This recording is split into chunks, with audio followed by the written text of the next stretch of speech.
Hey there, Bella. Hi. What's your favorite kind of dynamite? I don't know. TNT? Wrong answer. It's Napoleon dynamite. Oh, ha ha ha. You know, speaking of Napoleon, there's the real General Napoleon. You know, I've been hearing a lot lately that he was the greatest general of all time. I don't know the answer to that. I'm just thinking, maybe we should put that to the test. Let's do it. Who are the Mythbusters? Bella Grill. I'm done with science for today. Andrew Hedquist. Way to go there, buddy. They don't just tell the myths, they put them to the test. Today on Mythbusters, Bella and Andrew will put Napoleon Bonaparte, general and emperor of France in the early 19th century, to the test. Napoleon was one of the greatest generals to ever live, but he was also a national French hero. He wasn't actually born in France. He was born on a small island off the coast of France. But he joined the French military, rose quickly through it due to his incredible military genius. And once he became a general, he led France to a series of victories that would place them in control of most of Europe. Bella and Andrew will now test some of Napoleon's tactics. One of Napoleon's biggest advantages was always getting to do an infantry square. Nice. The infantry square was very effective against cavalry. As you can see, the first layer of defense, which is the men on the outside, they have bayonets fixed to their rifles in case the cavalry gets close. But of course, it's very hard for them to get close with men shooting at them at the same time. Very effective. And with the square formation, there are no gaps in the infantry for the cavalry to exploit and get behind them. It's almost a perfect idea. Let's try it out. Okay, let's try and ride in on horses against them. Horses are stupid. No, they aren't. That's how they used to do it. We got this. Whatever. I'm charging. I'll go in the back. Well, that didn't work. Napoleon was a master strategist on the battlefield. He used his army masterfully to bring his enemies to their knees. Flanking was also part of Napoleon's greatest strategies.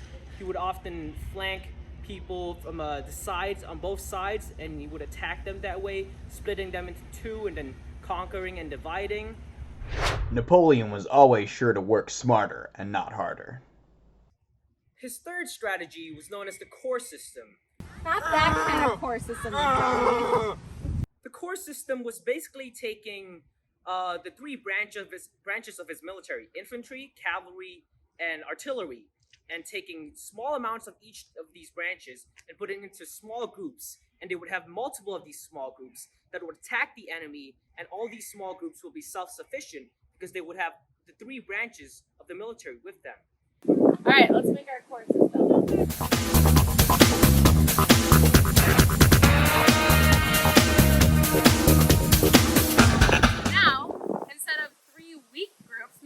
Strong ones. Let's try this out. The best part about the core system is that they got to work together. So not only were they a part of the whole army, but they got to divide and conquer. We would have many groups of everyone in there so that they would work easier together. Napoleon won almost every military venture he set out on. Key word, almost. Here to speak more on this is our expert, Shiloh Forner. Hello, Shiloh. You're the expert, so, there's many questions I'd like to ask you, but I have one serious question I'd like to ask you about Napoleon. So, what I'm wondering is, and what my colleague is wondering, is, well, what happened to him? Did he live happily ever after with his cheating wife, or did something bad happen to him?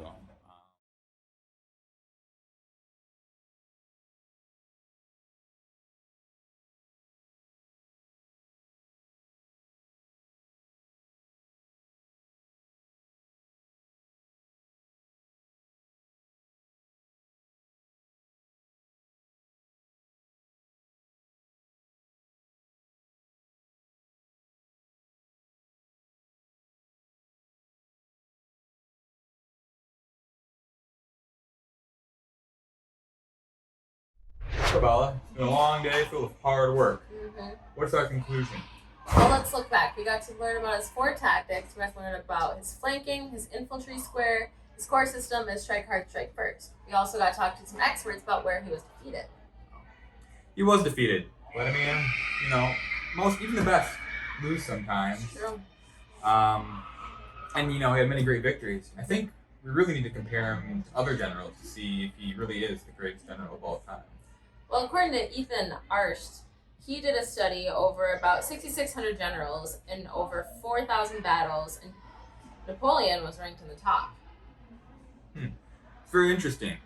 Well, from the looks of our evidence and our tests and what we found out, it seems that this myth is proved.